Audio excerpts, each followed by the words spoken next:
है तो हम ये बोल सकते हैं कि तीनों की जो एसपी है वो क्या है, सेम है। फिर इसने बोला है कि पहला वस्तु 20% के लाभ पर बेचेगा और दूसरी वस्तु को 10% की हानि पर बेचेगा, तीसरी वस्तु को 25% की हानि पर बेचेगा, तो पूरे लेन देन के दौरान उसे 120 रुपये का घाटा होता है। प्रत्येक वस्तु का विक्रय मूल्य ज्ञात कीजिए। तो भाई देखो कैसे करेंगे सवाल को। सबसे पहले उसको 20% का प्रॉफिट हो रहा है, 20% का क्या हो रहा है, प्रॉफिट। इसका मतलब होता है 1/5, ठीक है। फिर उसे 10% का लॉस हो रहा है, 10% का लॉस का मतलब हो जाएगा 1/10, और 25% का लॉस होगा, इसका मतलब हो जाएगा 1/4, ठीक है।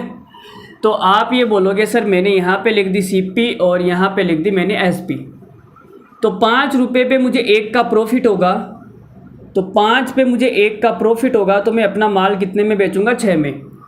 10 पे मुझे 1 का लॉस हो जाएगा, तो 10 रुपये का जो माल है वो कितने में बेचूंगा, 9 में। 4 पे मुझे 1 का लॉस होगा, तो 4 रुपये का जो माल है वो कितने में बेचूंगा, 3 में। अब सवाल में ये बोला है कि तीनों वस्तुओं को एक ही कीमत पर बेचता है। इसका मतलब कि हमारी जो एसपी है वो क्या है, सेम है। जो बेचने वाली जो प्राइस है वो क्या है, सेम है, तो सेम बना लेते हैं। इसको मैंने भाई 3 से गुणा कर दिया, इसको मैंने 2 से गुणा कर दिया और इसको मैंने 6 से गुणा कर दिया। तो हमने तीनों की एसपी कितनी बना दी भाई, 18 बना दी। अरे यहाँ तक सही है।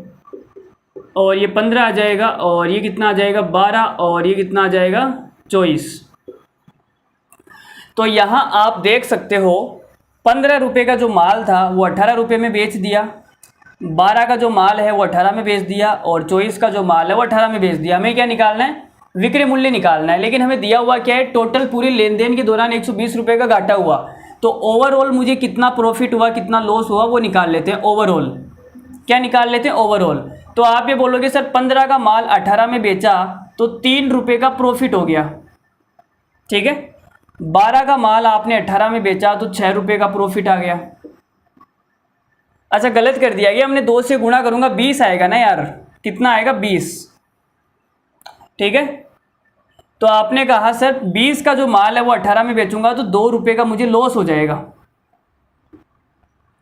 और 24 का जो है वो 18 में बेचूंगा तो मुझे 6 रुपये का लॉस हो जाएगा। तो टोटल लॉस कितना हो गया, ये हो जाएगा 3 और माइनस का 8, माइनस का 5 आएगा। तो मुझे 5 रुपये का क्या हो गया, लॉस हो गया। 5 रुपये का क्या हो गया, लॉस हो गया, ठीक है। और 5 की वैल्यू सवाल में कितनी दे रखी है, 120 रुपये का लॉस, 120 रुपये। तो यहाँ से 1 की वैल्यू कितनी आ जाएगी, 24 पंजो 120, मतलब 24 रुपये। और हमें निकालनी क्या है, विक्रय मूल्य निकालना है। विक्रय मूल्य कितना है, 18। 18 की वैल्यू निकालनी है तो मैं 24 से गुणा कर देता हूँ।